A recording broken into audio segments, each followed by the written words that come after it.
अल्हम्दुलिल्लाह व कफ़ा अला इबादिहिल्लज़ीन अस्तफ़ा अम्मा बाद फ़ौज़ बिल्लाहि मिनश्शैतानिर्रजीम बिस्मिल्लाहिर्रहमानिर्रहीम रब्बी अदखिलनी मुदखल सिद्क़ियों वाक़रिजनी मुखरज सिद्क़ियों वजालनी मिन लदुनक सुल्तानन नसीरा। मोहतरम मौलाना अब्दुस्सलाम क़ासमी साहब, मोहतरम मौलाना अब्बास नदवी साहब, मोहतरम हाफिज़ व क़ारी जनाब फ़रखुंदा साहब और इस जलसे के ऑर्गेनाइज़र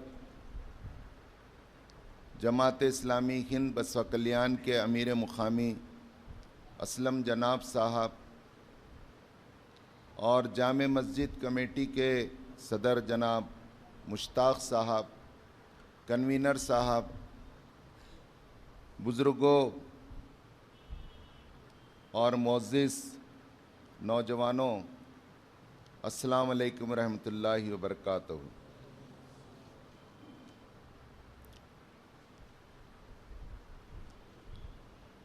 बसवा कल्याण के मोअज़्ज़िज़ शहरियान 10 मुहर्रम 1447 हिजरी के यादगार मौका आशूरे के मौके पर जमा हैं। मैं आप तमाम को इस्लामी साल का मुबारकबाद पेश करता हूँ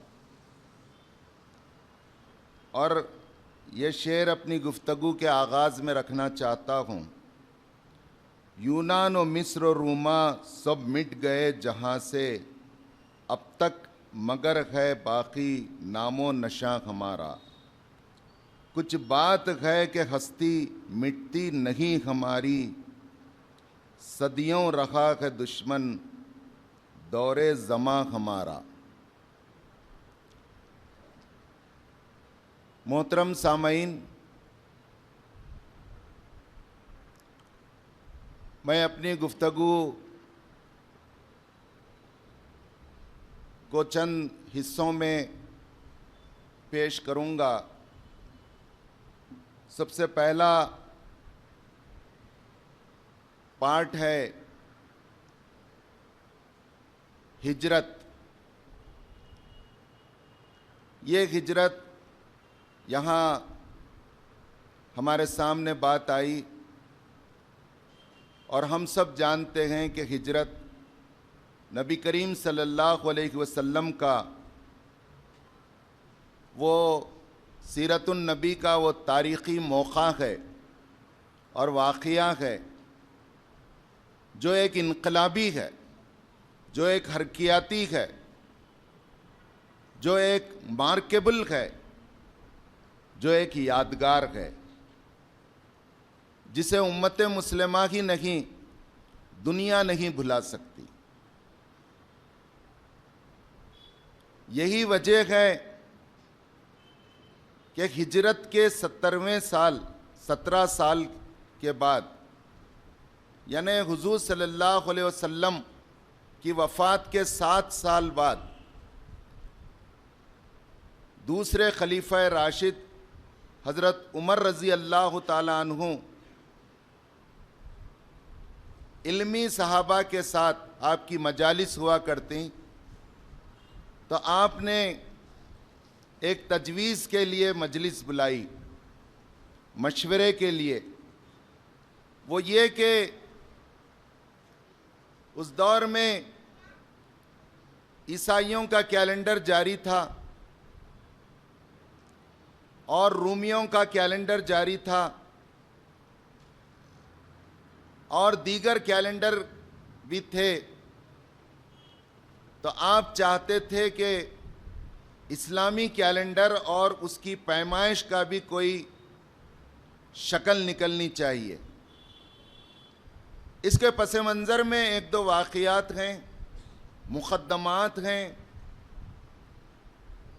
एक मशहूर वाक़या ये आता है कि एक क़र्ज़ख़्वाह और एक क़र्ज़ देने वाला और एक क़र्ज़ लेने वाला दोनों आपस में झगड़े और क़र्ज़ख़्वाह ने क़र्ज़ जिसने दिया था उसने कहा कि मुझे गुज़िश्ता शाबान में इन्हें मेरा क़र्ज़ दे देना था, अभी तक इन्होंने नहीं दिया, जबकि वो बीत गया। और जो क़र्ज़ लिया था वो कह रहा था कि बात ऐसी नहीं है, आइंदा जो शाबान है तब देना है मुझे। ये और इस तरह के कुछ तारीख़ नोट करने और तारीख़ के लिए अदालत में मुक़द्दमात आए तो हज़रत उमर रज़ी अल्लाह ताला अन्हु ने एक तारीख़ जो इस्लामी कैलेंडर की होनी चाहिए इसके लिए मशवरा तलब किया। मशवरे में एक राय जो आई वो ये आई कि हुजूर सल्लल्लाहु अलैहि वसल्लम की पैदाइश से काउंट किया जाए और अमीरुल मोमिनीन की ख्वाहिश भी यही थी, लेकिन इल्म फ़हम और दर्क रखने वाले सहाबा की अक्सरियत ने कहा कि इससे एक अहम वाक़या है, पैदाइश का वाक़या उतना अहम नहीं है जितना अहम वाक़या हिजरतुन नबी का है।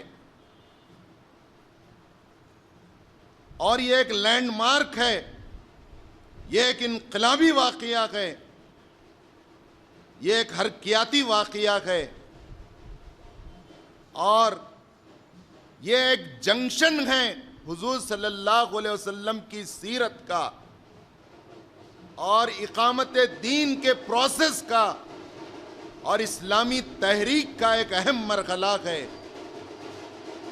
जो एक मक्की दौर को अपने पीछे 13 साल छोड़ता है और अपने एक शानदार मुस्तकबिल 10 साल मदनी दौर की तारीख रस्म करता है।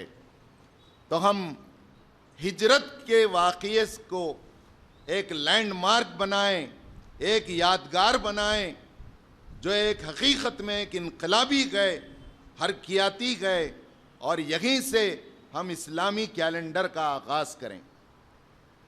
इस तजवीज़ को, इस मशवरे को सब ने कबूल किया और मुत्तफ़िक़ा तौर पर वहाँ से इस्लामी कैलेंडर का आगाज़ हुआ।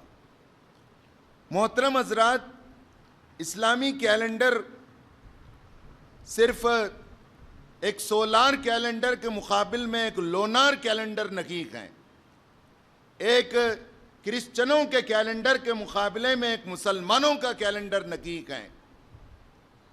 ये जहाँ कैलेंडर है वहीं ये एक नज़रिए की बुनियाद पर एक निज़ाम के क़ियाम का ऐलान है।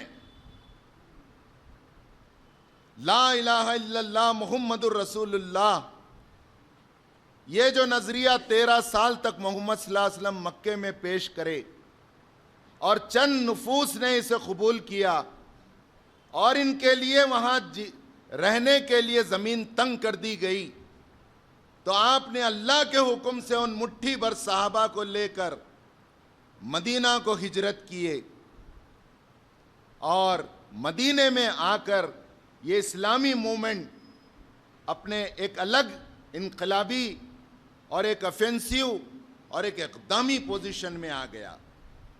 ये मौका रसूलुल्लाह सल्लल्लाहु अलैहि वसल्लम और आपकी इस्लामी जमात के लिए दिफाई पोजीशन, डिफेंसिव पोजीशन से ऑफेंसिव और इक़दामी पोजीशन में आने का मौका था। ये कोई मामूली बात नहीं थी। पूरा अरब एक होकर इस छोटी सी जमात को और इस आवाज़ को और इस दावे और इस कलमे को मिटाना चाहते थे और अल्लाह ने यह फैसला कर लिया था कि अपने नबी और मुसलमानों के ज़रिए इस पैगाम को पूरा करे, इसलिए आपको हिजरत मदीना का हुक्म दिया।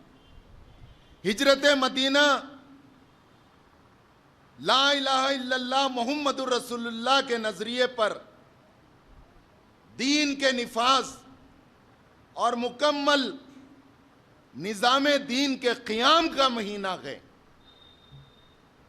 और इस इस्लामी निज़ाम के जो मुख्तलिफ शोबे हैं, शोबे है हयात जिसमें माशी गए, जिसमें समाजी गए, जिसमें आइली गए, जिसमें सियासी गए, इन तमाम शोबों की अलग अलग यूनिटें और अलग अलग शोबे कायम करके दिखा दिए और बता दिए गए।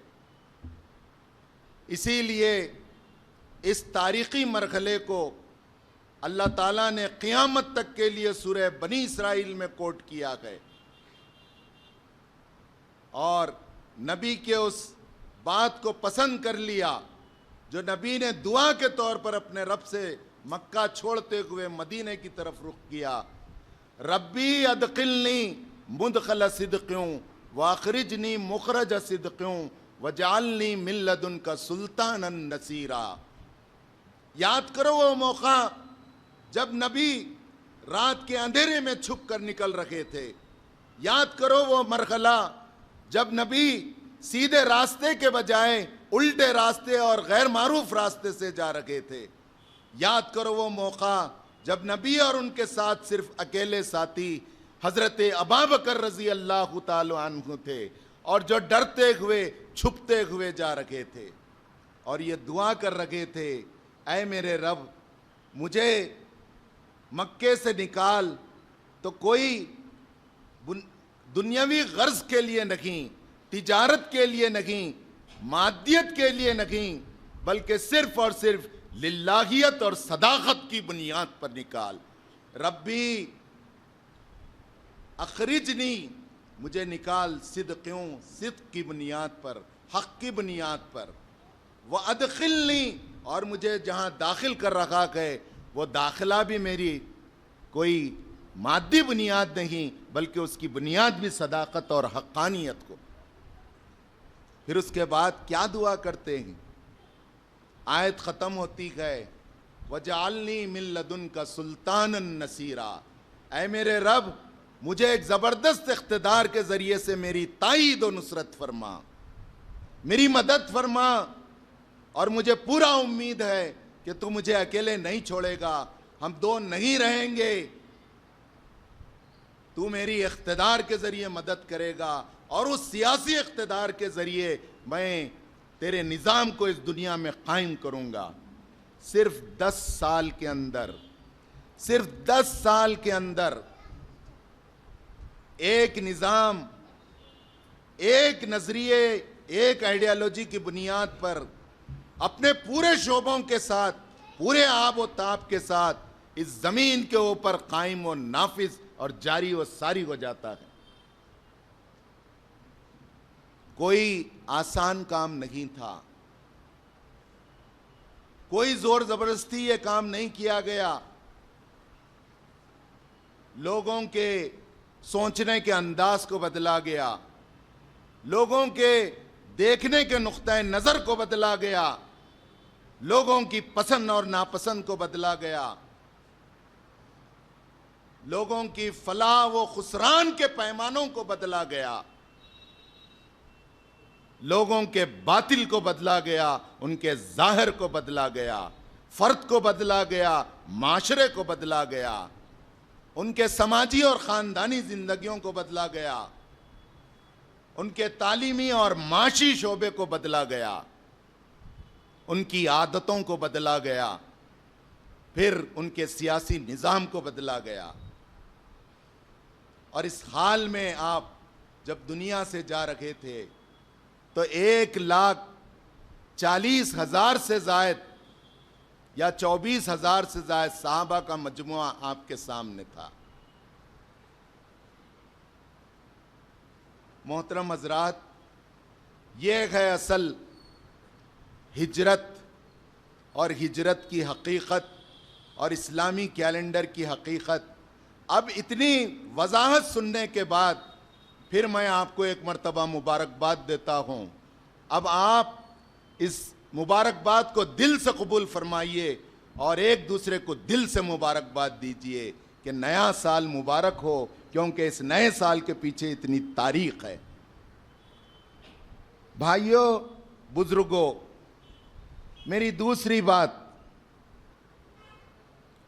वो शहादत है। जाहिर है मौलाना ने उस पर तफसील से बयान किया है। शहादत गवाही है, खौली गवाही है, अमली गवाही है, कुर्बानियों के ज़रिए गवाही है, माल के ज़रिए गवाही है, बिल आखिर अपनी जान देकर अल्लाह की राह में गवाह देना है कि मैं अल्लाह के दीन का सिपाही हूं। मैं ऐसा सिपाही हूं, अगर मेरे सामने चैलेंजेस आए तो मैं झुक नहीं सकता, मैं कट सकता हूं, मैं झुका सकता हूं और झुकाने के लिए मैं अपना सर दे सकता हूं। यहां हम आपसे कहना चाहेंगे कि उमूमन शहादत और आशुरा की बात आते ही लोग शहादत हुसैन की तरफ मुकर्रिरीन का रुख मुड़ जाता है। बिलाशुबा उसकी बड़ी अहमियत है, उसका तस्करा मैं ज़रूर करूँगा, लेकिन मैं चाहूँगा कि आज की इस मजलिस में आपके सामने वो शोहदाए करबला इमाम सैयदना हुसैन रज़ी अल्लाह ताला अन्हु और उनके बड़े भाई सैयदना हसन रज़ी अल्लाह ताला अन्हु की सीरत कैसी थी, उनकी तालीम तरबियत कैसी हुई, वो कैसे ढाले गए और संवारे गए कि उस मुकाम तक पहुँचे कि दुनिया उन्हें याद रखती है। ये जानना बहुत ज़रूरी है। हम गम तो मनाते हैं, हम उनकी शहादत पर गमगीन होते हैं, रंजीदा होते हैं, लेकिन आलमी दौर, आलमी हालात, मुल्की हालात ये बता रहे हैं कि ऐसे कई हुसैन की आज हमारे मुल्क को और आलम को ज़रूरत है। तो क्या ये हुसैन ऐसे ही बन गए थे? क्या ये हसन हुसैन ऐसे ही ढल गए थे? मैं मुख्तसर क्विकली आपको बताना चाहूँगा कि ये कैसे पाकबाज माँ बाप की गोदों में पले थे। हज़रत अली करमुल्लाह वजहू, जिनको हम सब जानते हैं, लेकिन हम इस बात को भी जानना चाहिए कि इस्लाम कबूल करने वाले 5 लोगों में जो सबसे कम उम्र थे वो हज़रत अली थे। कोई आसान बात नहीं है।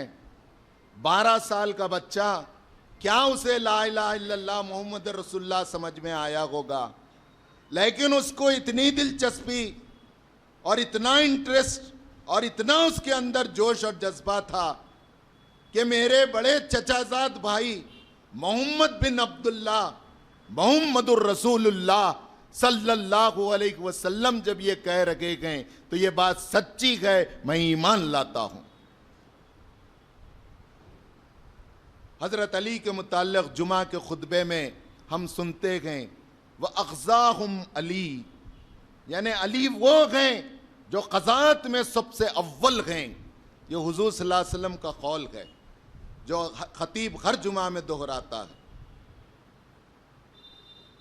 अली वो हैं जो सिर्फ ईमान नहीं लाए, ईमान लाने के बाद साल 2 साल में जो हुजूर सल्लल्लाहु अलैहि वसल्लम ने सबके लिए दावत की थी, उस दावत को अरेंज किया और उस दावत में जब आपने अपने नबी होने का तारुफ कराया और इस्लाम की दावत पेश की और ये सबसे कहा कि मेरा कौन साथ देंगे, मैं चाहता हूँ कि मेरे ख़ानदान के लोग, मेरे कबीले के लोग, मेरे वतन के लोग मेरा साथ दें। आप सब जानते हैं जिनके बाल सफ़ेद हो गए थे वो सब अपने चेहरों को नीचे कर लिए, जवान भी नीचे कर लिए। उस मजलिस में से एक आवाज़ भी नहीं आई। एक बच्चा उठता है जो दुबला पतला है और हदीस में आता है कि आशूब चश्म यानी आंखों की बीमारी उसे हो गई थी। वो उठकर कहता है, ऐ मोहम्मद सल्लल्लाहु अलैहि वसल्लम, मैं आपके साथ हूं। ये है हैदर अली। न सिर्फ माना, जबानी बातें नहीं करे, बल्कि कहा कि अमलन मैं आपके साथ हूं। है जिगर, अपने आप को उस मुकाम पर रखकर सोचिए, उन हालात में रखकर सोचिए, आज के हालात में सोचिए। तहरीकात इस्लामी नारा लगा रखी गए, जमात इस्लामी कायम हुए 77 साल हो गए, और वो खड़ी गए आपके सामने इकामत दीन के लिए, और कह रखी गए कि हम आप इस तहरीक में शामिल होकर अल्लाह के अंबिया और ख़ास तौर से रसूलुल्लाह सल्लल्लाहु अलैहि वसल्लम ने जो काम किया था वो फ़र्ज अदा कीजिए। तकरीर तो सुन लेते हैं, मान लेते हैं कि जमात इस्लामी अच्छी है, अमलन कितने लोग साथ देने के लिए तैयार हैं? नौजवान आते हैं तो उस मजलिस में भी शायद यही समझा गया होगा कि अरे 12 साल के बीमार बच्चा जिसकी दुबली पतली टांगे हैं, ये बच्चा का साथ देना भी कोई साथ देना है? इसका मतलब ये हुआ कि इनका कोई साथी नहीं दिया। तो हमारे जीरक अहले इल्म दानिश्वर ये समझते होंगे कि जमात इस्लामी के साथ चंद नौजवान हैं, इन नौजवानों के रहने से क्या होगा? इंशाअल्लाह अल्लाह की बरकत होगी और इन नौजवानों के जरिए इंशाअल्लाह जरूर तब्दीली आएगी। जिस तरह अली ने ये गवाही दी पूरी जिंदगी में कि अली फातिह खैबर रखे और अली हर मारके में आगे रखे, और अली अमीरुल मोमिनीन खलीफतुल मुस्लिमीन बनकर शहीद हो गए। यह है शहादत का मैसेज। क्या इस मैसेज को आप कबूल करने तैयार हैं? क्या इस पैगाम को आप यहां से अपने घरों में ले जाने तैयार हैं? क्या इसको आप अपनी और अपनी जनरेशनों और अपने खानदानों में मुंतकिल करने के लिए आमदा हैं?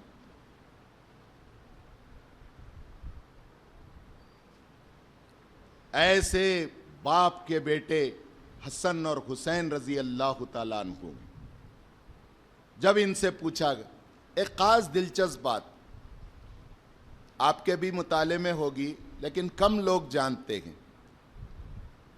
हजरत हुसैन रजी अल्लाह तआला अन्हु 4 हिजरी को पैदा हुए, यानी मदीना आने के बाद 4 साल के बाद, और बड़े भाई 1-1.5 साल पहले 3 हिजरी में पैदा हुए हजरत हसन। हुजूर सल्लल्लाहु अलैहि वसल्लम की वफ़ात के वक्त आप 7 साल के थे। जब हुजूर सल्लल्लाहु अलैहि वसल्लम की वफ़ात से पहले आपको बुखार और आपको मर्ज आ गया तो आयशा रज़ी अल्लाह ताला अन्हा और ख़ास तौर से बेटी फ़ातिमा साथ रहती। आपने कहा, बेटी तुम सबसे पहले मुझसे मिलोगी। ये रसूलुल्लाह सल्लल्लाहु अलैहि वसल्लम की पेशन गोई थी, और तारीख़ इस्लाम बताती है सिर्फ 6 महीने में हज़रत फ़ातिमा का इंतकाल हुआ, सिर्फ 6 महीने में। तो हज़रत हसन हुसैन की उम्र क्या थी? 7.5 साल 8.5 साल के थे। अब यहाँ आप इस नुक्ते पर गौर कीजिए कि 7.5 साल और 8.5 साल के बच्चों को, बच्चे हैं जो जिन्होंने मां को खो दिया है, बाप ने कैसी तरबियत की होगी। और नाना भी जब वो 7 साल के 8 साल के हो गए तो 10 हिजरी में रसूलुल्लाह सल्लल्लाहु अलैहि वसल्लम भी अल्लाह के पास चले गए। यहाँ हम कहते हैं और बच्चों की तरबियत औरतों के हवाले, मेरा काम खाली कमाना है। कमाओ, जूते खाओ, बाद में कमाओ, जायदादा बनाओ, उसके बाद अदालतों को जाओ, कमाओ, एड़ियां रगड़ रगड़ के मरो। हैदराबाद के कई दवाखानों में मुसलमान पड़ा हुआ है। एक वाकया मुझे लर्जा दिया। जब बच्चे कमाने के लिए बाहर गए, बाप दवाखाने में गए, तो काम करने वाली से पूछा गया, बच्चे आकर पूछ रहे मरने के बाद क्या बोल रहे थे अब्बा? मल्लम्मा मल्लम्मा बोल रहे थे।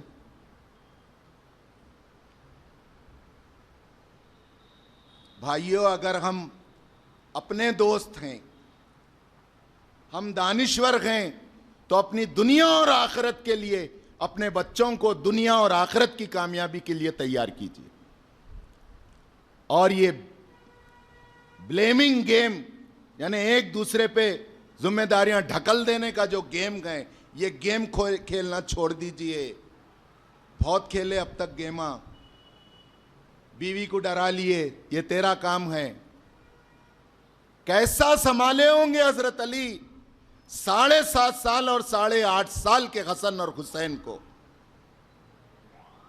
यह सवाल भी पूछा गया कि अमीरुल मोमिनीन, ऐसे जबरदस्त बच्चे जो हाफिज कुरान हैं, जो आलिम दीन हैं, जो बड़ा दर्क रखते हैं, पूरे लोग उनसे रुजू करते हैं,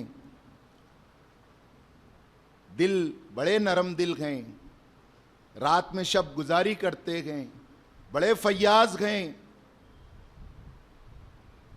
तो आपने कहा, बड़ी अहम बात कही, और हजरत अली बड़े ज़हीन थे।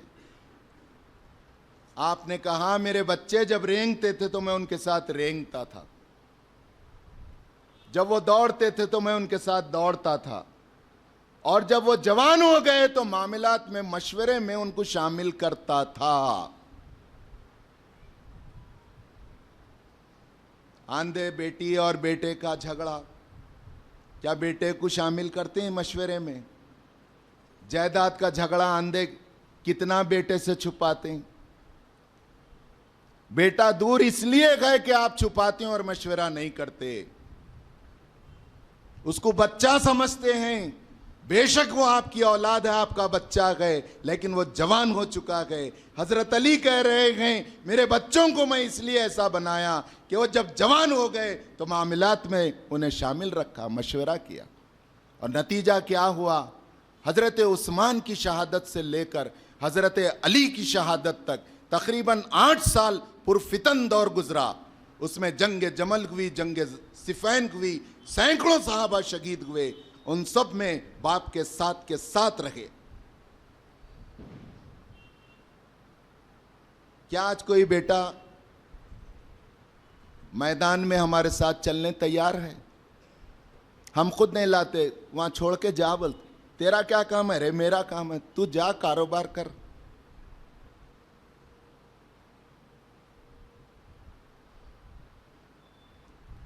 मोहतरम हजरात, हज़रत अली रज़ी अल्लाह ताला अन्हु के मुताल्लिक़ रसूलुल्लाह सल्लल्लाहु अलैहि वसल्लम कहते हैं, मैं इल्म का शहर हूँ, अली उस शहर का दरवाज़ा है।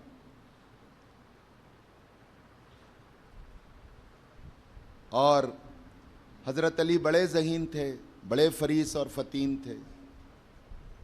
मैं अपनी बात आगे बढ़ाते हुए हज़रत फ़ातिमा की तरफ आता हूँ, जिनका हुजूर से 6 महीने में इंतकाल हो गया, और हुजूर ने पहले बता दिया था। वो बड़ी साहिबे फजीलत थी।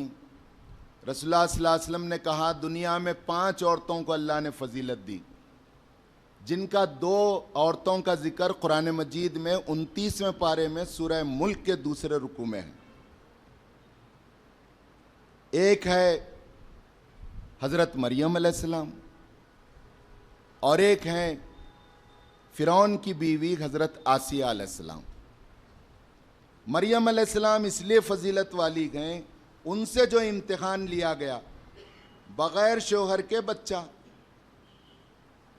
अब समाज क्या बोलेंगा, और अल्लाह के हुक्म से हमल लेके जाना शहर में।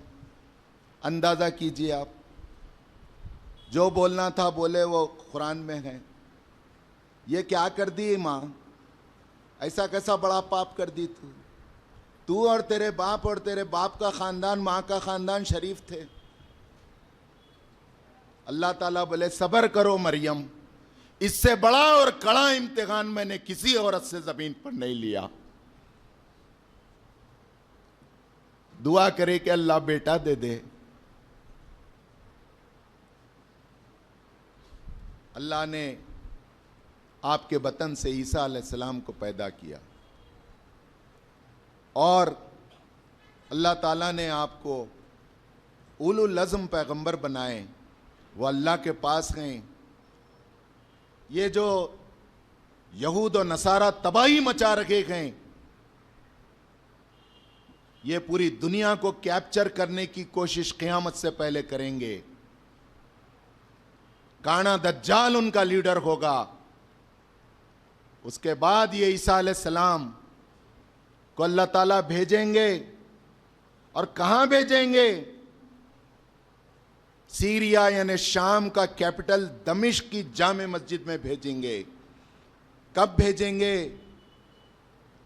क़यामत के करीब फजर के अज़ान हो चुकी होगी और नमाज के लिए इकामत हो रही होगी, वो जामे मस्जिद दमिश्क में दाखिल होंगे और उनको लोग पहचान कर जो इमामत के लिए आगे बढ़े हैं पीछे हटेंगे। तो आप कहेंगे कि नहीं, जिस इमाम के लिए इकामत दी गई है वही इमाम इमामत करे। और मेरी हैसियत नबी की नहीं है, मैं अल्लाह के रसूल का एक उम्मती हूँ और मैं मुस्लिम हूँ।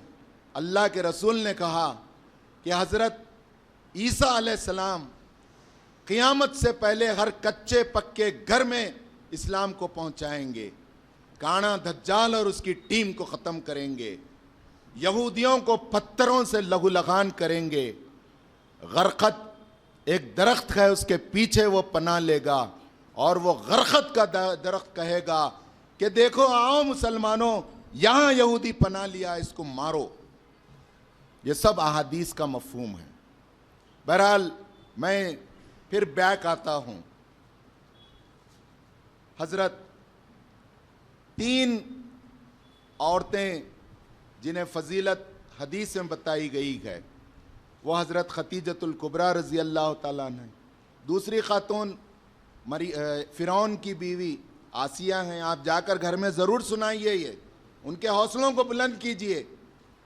क्यों हैं? मेखों वाले फ़िरौन की बीवी जिसने ईमान लाया मूसा पर, तो उसने हाथ पांव लिटाकर मेखें गाड़ देता था, कीले मारता था और ये साबित कदम रहते हुए अपनी शहादत दे दी। तीसरी औरत हज़रत अम्मा खतीजतुल कुबरा है। क्यों गए? ताजिर थी, दौलत थी, रिश्ता भेजा। रिश्ता होने के बाद जब आपका दिल तिजारत में नहीं लग रहा था, कहा कि ऐ मेरे सरताज, आप पैसे की फिक्र मत कीजिए, आपका दिल जैसा लगता है, जहाँ लगता है, आप गारे हिरा में रहिए, मैं आपका टिफ़िन पहुँचाऊँगी, मैं सारी ज़िंदगी के अखराजात देखूँगी। फिर नबी बनाए जाने के बाद ढारस बनाती गए कि समाज को और शहर को आपकी ज़रूरत है, अल्लाह आपको ज़ाय नहीं करेगा, आप परेशान न हों, कुछ बड़ी खुशखबरी है, घबराने की ज़रूरत नहीं है।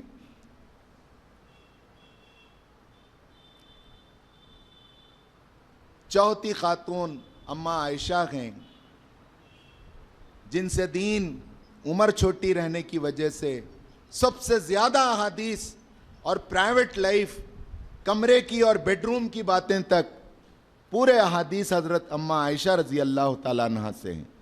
बड़ी आलिमा और फाजिला थीं।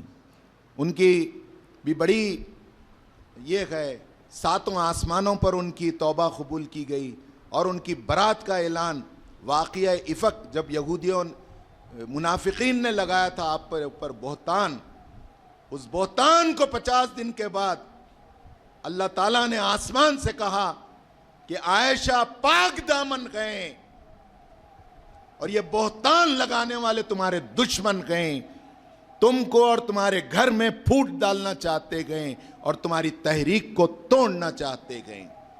मुसलमानों, इनकी चक्कर में मत आओ, इनसे होशियार रखो, ये पक्के मुनाफिक हैं। 28वें पारे की दूसरी सूरत सूरह मुनाफिकून में अल्लाह ताला कहते हैं, वल्लाहु यशहदु इन्नल मुनाफिकून, अल्लाह गवाही देता है कि मुनाफिक ही कतई झूठे गए। चौथी खातून, चौथी और पांचवी खातून आपकी बेटी हजरत फातिमा रजी अल्लाह ताला अन्हा हैं। आपको हैरत होगी ये बात सुनकर, इतनी मोहब्बत थी, जहाँ भी रसूलुल्लाह सल्लल्लाहु अलैहि वसल्लम जाते जिस मजलिस में, लोग फौरी अदब के साथ खड़े होते। अहादीस में आता है रसूलुल्लाह सल्लल्लाहु अलैहि वसल्लम को आपके एहतराम में किसी का खड़ा होना पसंद नहीं था, और कहते कि बादशाहों की तरह मेरे सामने तुम मत खड़े रहो, और सुनो मुझसे कोई तुम शर की उम्मीद नहीं रखते ना। बादशाहों से, मिनिस्टरों से डर के खड़े रहते हैं, बहुत बदअखलाक और गुरूर में चूर रहते हैं। ये लीडरां बाद में हमार को काट देते हैं, दुश्मनी पकड़ते हैं, इसके वास्ते डर के खड़े होते हैं। तो मैं अल्लाह का नबी हूं, सबसे ज्यादा तुम्हारे साथ खैर खाई करने वाला हूं। मुझे ये पसंद नहीं है कि बादशाहों के सामने जैसे खड़े होते हैं लोग, तुम खड़े रहो। लेकिन ख़ास बात यह है, जब बेटी फातिमा घर को आती तो हदीस में आता है आप उन बेटी के इस्तकबाल के लिए खड़े होकर इस्तकबाल करते। खड़े होते, कहते बेटी फातिमा अस्सलाम अलैकुम आइए, और बड़े शुक्र के साथ कहते कि मैं बेटियों वाला बाप हूं। ऐसी बेटी के वतन से हसन हुसैन बने। ये बेटी बड़ी निडर, बड़ी बेबाक और बहादुर थी। आपके बचपन का एक वाक़या है, मक्के में हैं, आपकी उम्र 5-6 साल है। फातिमा रजी अल्लाह तआला ने, हुजूर सल्लल्लाहु अलैहि वसल्लम मक्के में काबतुल्लाह में नमाज पढ़ते हैं, लोग आपको मारते हैं, और फिर आपकी नौज़ बिल्लाह आपको सताने के लिए ऊंट की ओजड़ी लाकर 2-4 आदमी पूरा पोटली उसकी पकड़ के लाके आप सिजदे में गए तो आपके ऊपर डाल देते। अंदाज़ा कीजिए बकरे की ओज कितनी रहती है, बड़े जानवर की ओज कितनी रहती है। उससे बड़ा जानवर ऊंट है, उसकी ओज का हाल क्या होगा। और रसूलुल्लाह सल्लल्लाहु अलैहि वसल्लम के पीठ पर लाके डाल देती, पूरी गंदगी अलग फैलती है, वज़न अलग।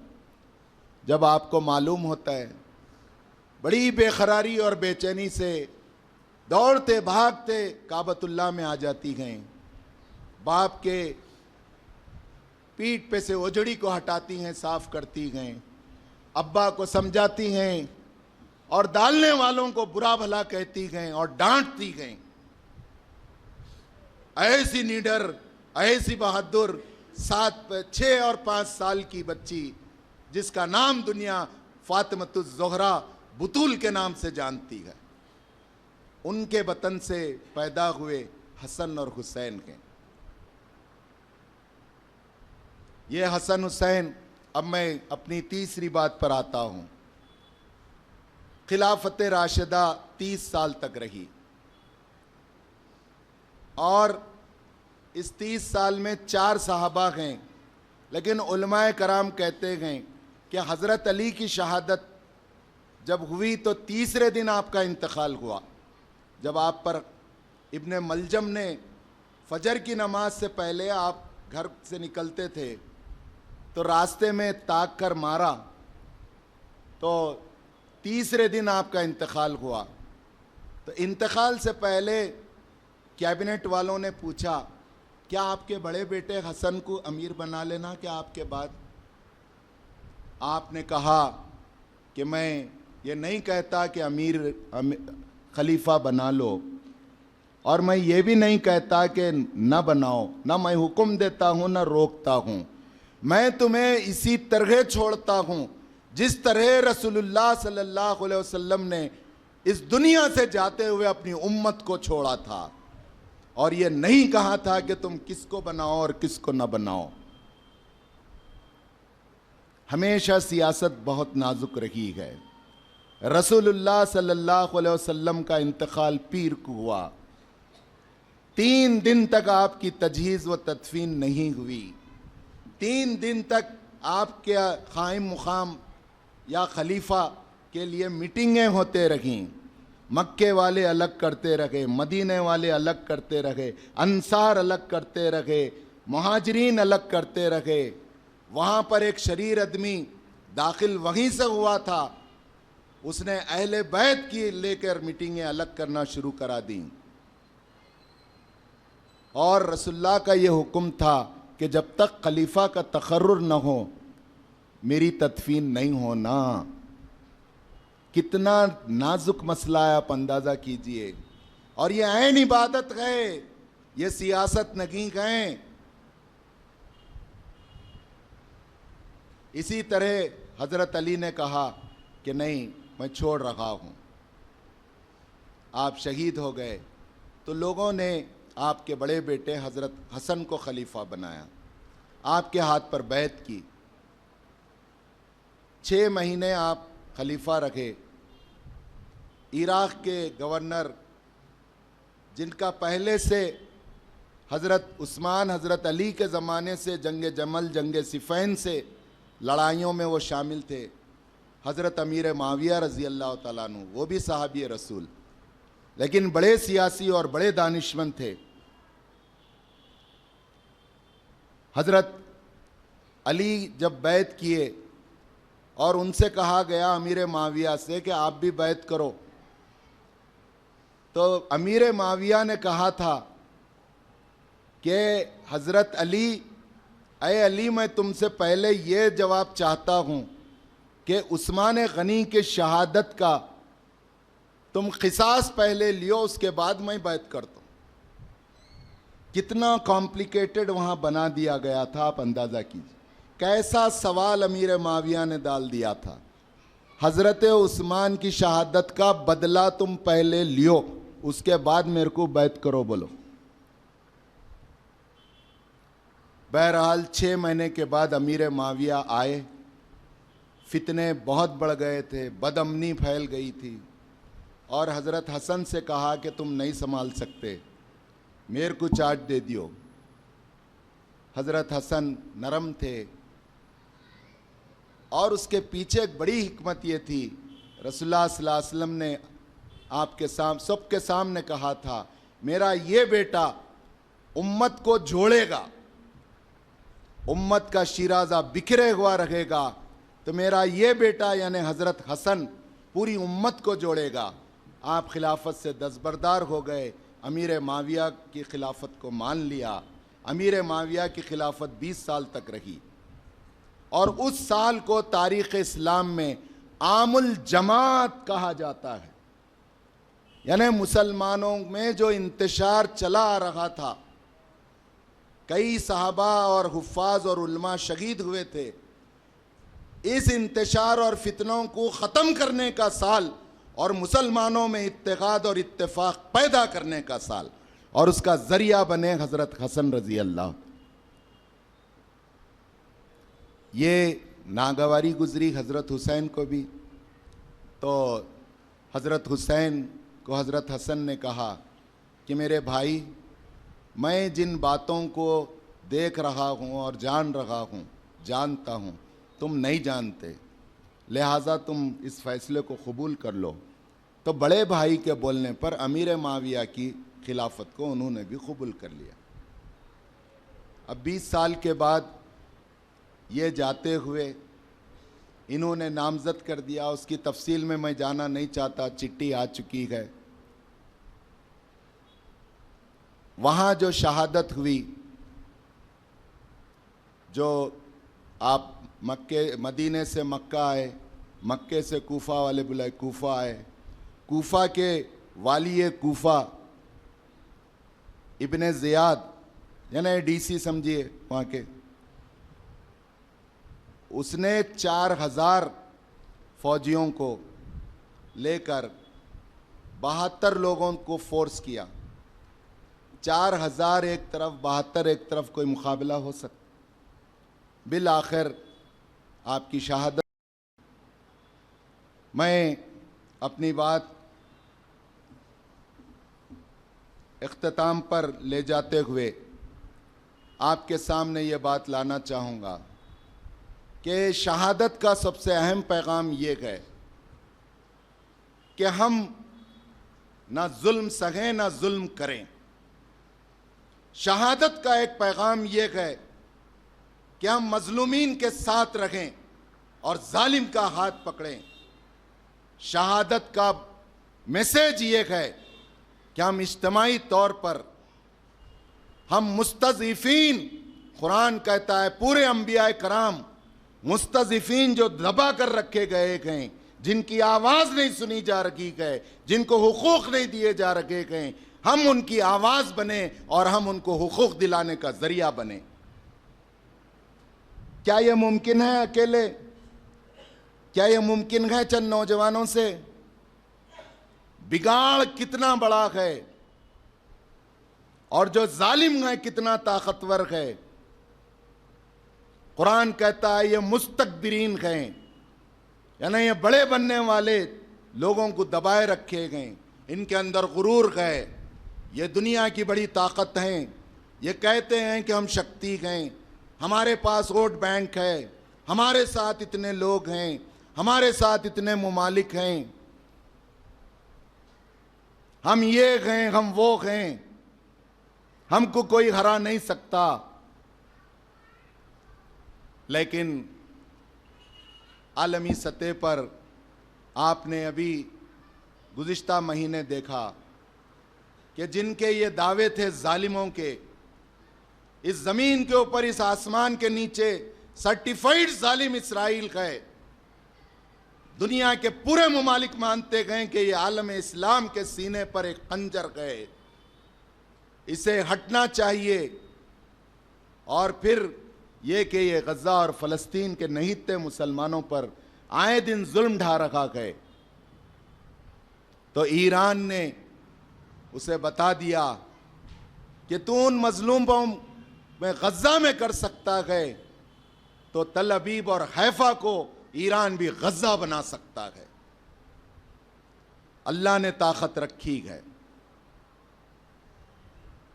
बहरहाल ये लड़ाई शुरू से है और ये लड़ाई दुनिया ख़त्म होने तक रहेगी। ईरान की 100 साला तारीख़ है। उसके रूह रवां डॉक्टर अली शरीयती गए जो फ्रांस पेरिस से पीएचडी गए रिलीजियस सोशोलॉजी में। ये 67 से 77 तक उन्हें 10 साल काम करने का मौका मिला। असल इनकलाबी लीडर ये राइटर हैं।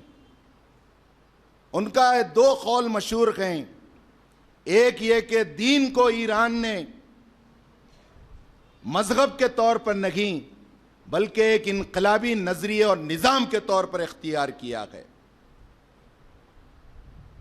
और मुसलमानों को बताया कि हम शिया सुन्नी नहीं हैं, हम मुसलमान हैं और हमारा दुश्मन अमेरिका और इसराइल है। मर्क बर अमेरिका, मर्क बर इसराइल, मुर्दाबाद अमेरिका, मुर्दाबाद इसराइल।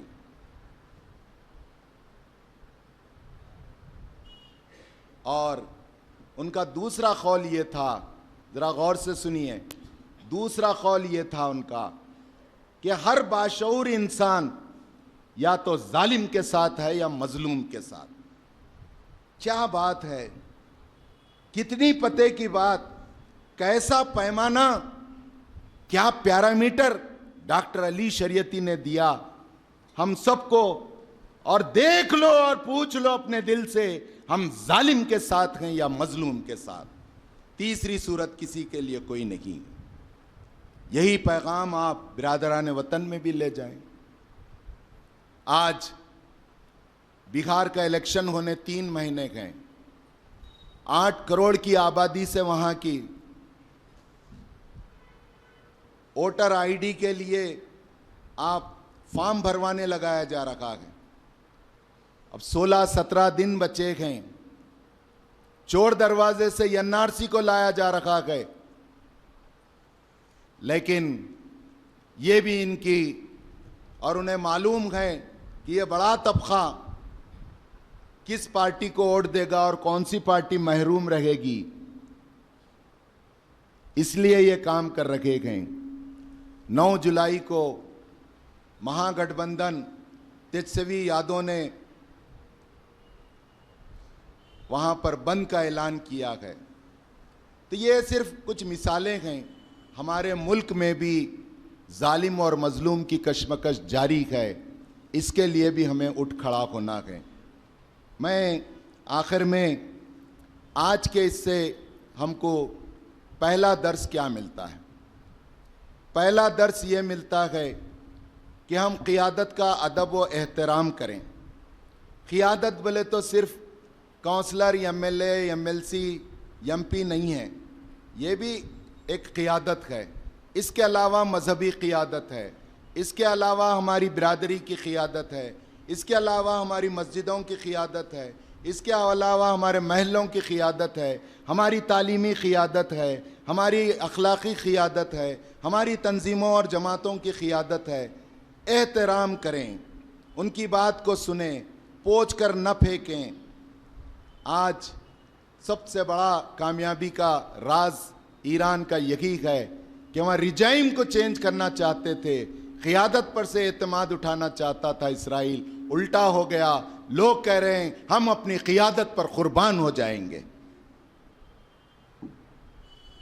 और जब तक अव्वाम का सपोर्ट ना होता, आज वहाँ के लीडर ये नहीं कह सकते कि हमने अमेरिका को तमाचा मारा, हमने इसराइल को शिकस्त दे दी, हम एटमी हथियार बना कर रहेंगे इसी तरह जिस तरह दूसरे ममालिक बना रखे गए। और हमारा डिमांड है कि मजलूम फ़लस्तीनियों पर जुल्म इसराइल बंद करे।